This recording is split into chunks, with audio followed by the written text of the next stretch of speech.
Assalamualaikum warahmatullahi wabarakatuh. Kesempatan kali ini kita akan membahas tentang manajemen proyek. Definisi dari manajemen proyek ini adalah merupakan single unit atau satu kesatuan, kemudian banyak aktivitas yang saling berhubungan.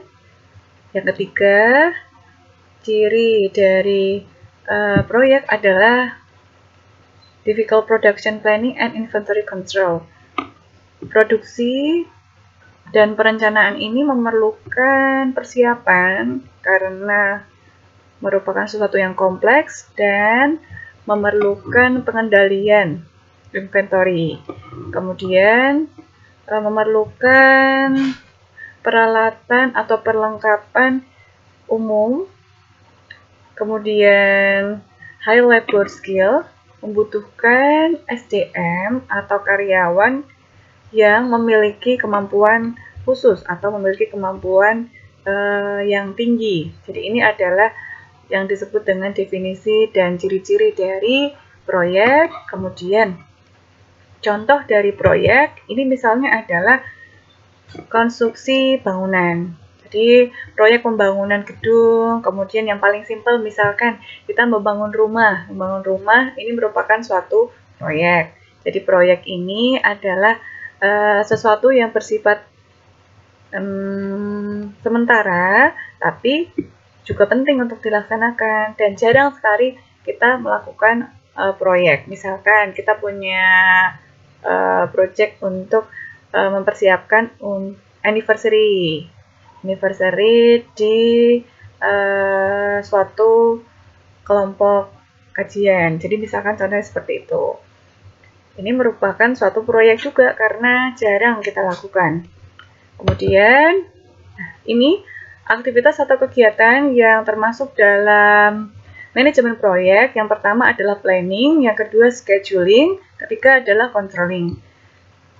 Planning di dalam aktivitas manajemen proyek merupakan perencanaan meliputi tujuan proyek ini harus didefinisikan, harus didesain dengan cara spesifik. Kemudian resource, sumber daya alamnya, bagaimana sumber daya yang kita miliki apakah bisa digunakan untuk melaksanakan proyek. Kemudian work breakdown schedule. Jadi schedule kita buat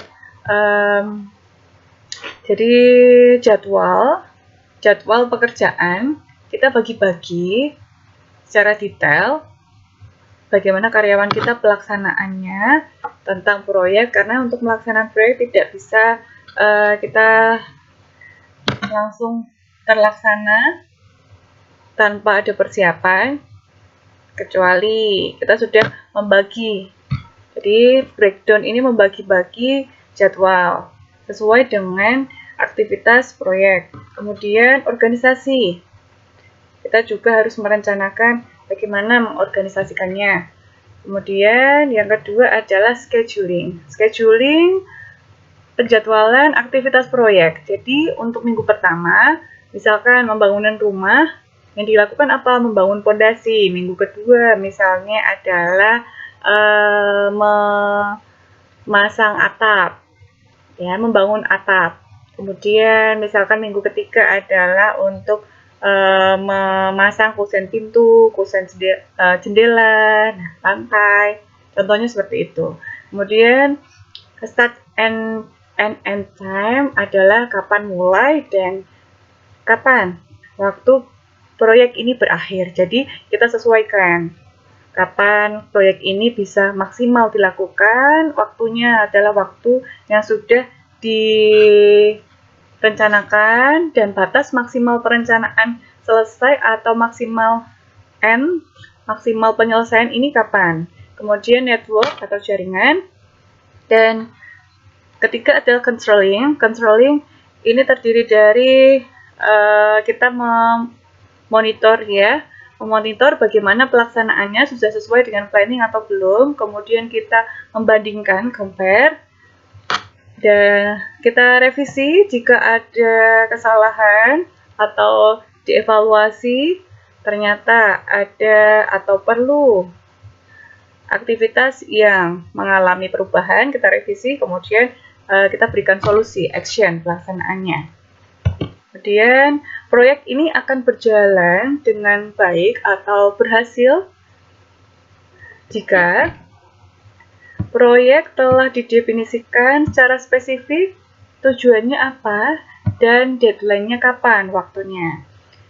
Kemudian proyek ini merupakan pekerjaan yang unik serta unfamiliar, tidak biasa pada perusahaan yang sudah ada.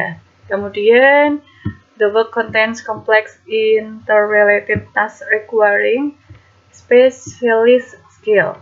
Jadi pekerjaan di dalam proyek ini memiliki tugas-tugas yang kompleks yang berhubungan serta memerlukan kemampuan khusus. Jadi tidak semua orang bisa menjalankan proyek. Kita butuh SDM yang memang bisa mengerjakan proyek kita. Misalkan proyek pembangunan rumah, saya tidak bisa untuk membangun fondasi. Jadi saya harus mencari SDM yang memiliki kompetensi untuk melakukan aktivitas proyek saya, misalkan seperti itu. Kemudian selanjutnya, proyek ini bersifat sementara, temporary, tapi penting, critical to the organization, penting untuk perusahaan atau organisasi. Jadi proyek ini bersifat sementara, tidak selamanya, tapi penting dilakukan oleh perusahaan. Kemudian ini adalah yang dilakukan perusahaan pada planning, kemudian scheduling, dan controlling. Jadi ya, ada menyiapkan tujuan, kemudian definisikan proyeknya ini seperti apa, kemudian menyiapkan apa yang dibutuhkan aktivitas proyek ini, dan mempersiapkan timnya. Timnya siapa? Nanti yang akan membantu atau melaksanakan proyek tersebut. Jadi ini terkait waktu atau biaya, kemudian budget, engineering diagram, cash flow chart, dan material ataupun bahan baku yang diperlukan. Kemudian scheduling adalah trying resource to specific activities. Jadi sumber daya yang dimiliki disesuaikan dengan aktivitas proyek yang akan dilakukan secara detail. Kemudian aktivitas-aktivitas yang berhubungan antara satu aktivitas dengan aktivitas yang lain ini harus dijadwalkan. Kemudian update dan revisi pada regular basis. Kemudian ini yang dibutuhkan adalah kita bisa menggunakan CPM atau PERT,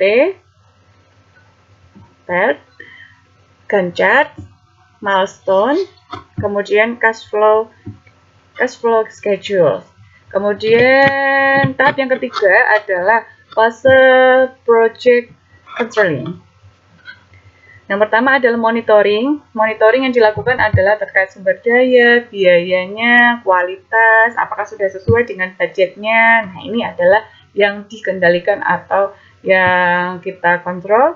Kemudian revisi dan pergantian rencana. Kalau misalkan tidak berhasil di tengah jalan, kita harus merevisi. Kemudian shifting resource to meet demand. Jadi kita membuat jadwal, kita buat shift ya, dibagi-bagi. Kemudian ini adalah bentuknya, planning. Ini kita sesuaikan aktivitasnya dengan waktu dan biaya. Kemudian define the project, proyeknya seperti apa, kita narasikan secara detail. Kemudian kita bagi-bagi untuk jadwalnya. Kemudian ini timnya siapa dan bagaimana untuk sumber daya yang kita miliki. Pada scheduling, ini aktivitasnya kita buat untuk penjadwalannya. Kemudian masing-masing SDM yang kita miliki, kita jadwalkan hari ini siapa saja yang bekerja. Kemudian di sini adalah SDM yang kita miliki, kemudian kita sesuaikan dengan aktivitasnya Dan ini adalah sumber dayanya. Kita memiliki sumber daya, kita sesuaikan